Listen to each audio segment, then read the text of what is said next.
విపక్షాల ఆందోళన మధ్య కీలక బిల్లులకు శాసనసభ ఆమోదం తెలిపింది. జీఎస్టీ బిల్లు తీర్మానానికి శాసనసభ ఆమోదం తెలిపింది.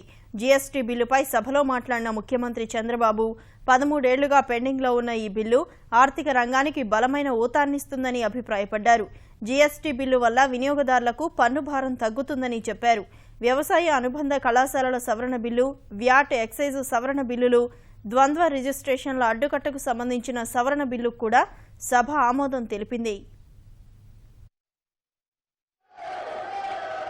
I intend to move that this House ratifies the amendment to the Constitution of India falling within the purview of classes B and C of the proviso to class 2 of the Article 368 proposed to be made by the Constitution 132nd Amendment Bill 2014 as passed by the House of Parliament.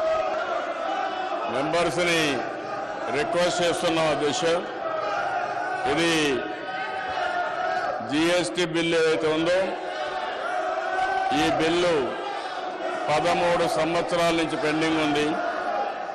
ఈ బిల్లుని ఇటీవల కాలంలో అన్ని రాజకీయ పార్టీలు కలిసి అందరూ parliament members కలిసి యునానిమస్ గా కన్సెన్సస్ తో ఈ బిల్లు పాస్ చేశారు అధ్యక్ష. అదే మరి అధ్యక్ష, ఈరోజు డబుల్ టాక్సేషన్ విధానానికి స్వస్తి చెప్పే కొత్త చట్టమే జీఎస్టీ.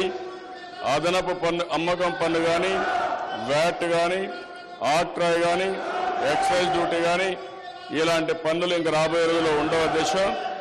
అదే మాదిరిగా ఇది ప్రత్యక్ష రంగంగా మనం ఒకసారి ఆలోచిస్తే భవిష్యత్తులో ఆర్థిక వ్యవస్థకి ఒక బలమైన ఊతాన్ని ఇస్తుందని చెప్పి కూడా నేను మీకు తెలియజేస్తున్నాను అధ్యక్ష. ఈరోజు వస్తు తయారీ, విక్రయం, వినిమయం, దిగుమతులు, సేవలకు సంబంధించి కేంద్ర రాష్ట్ర ప్రభుత్వాలతో స్థానికంగా విధించే పరోక్ష పన్నులన్నీ రాబోయే రోజుల్లో ఒకే గుడి కింద వస్తాయి. దీనివల్ల చాలా వరకు కూడా వినియోగదారులకి ట్యాక్స్ భారం తగ్గే అవకాశం ఉంటుందని చెప్పి కూడా నేను మీకు తెలియజేస్తున్నాను.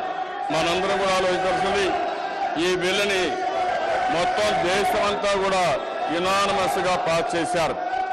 కనీసం ఇక్కడ ప్రతిపక్ష సభ్యులు చూస్తున్నారు అధ్యక్ష, సభ్యత లేకుండా ప్రవర్తిస్తున్నారు. ఇది మంచి సాంప్రదాయం కాదు.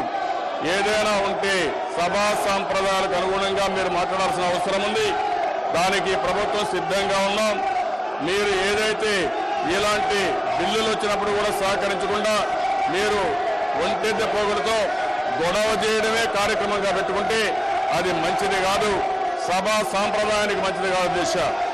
ఒక పక్క దిశ జీఎస్టీ బిల్ని యునానిమస్ గా మీరు ఈ బిల్ని పాస్ చేయాల్సిందిగా సభానాయకుడిగా మీ ముందు వస్తున్న దిశ.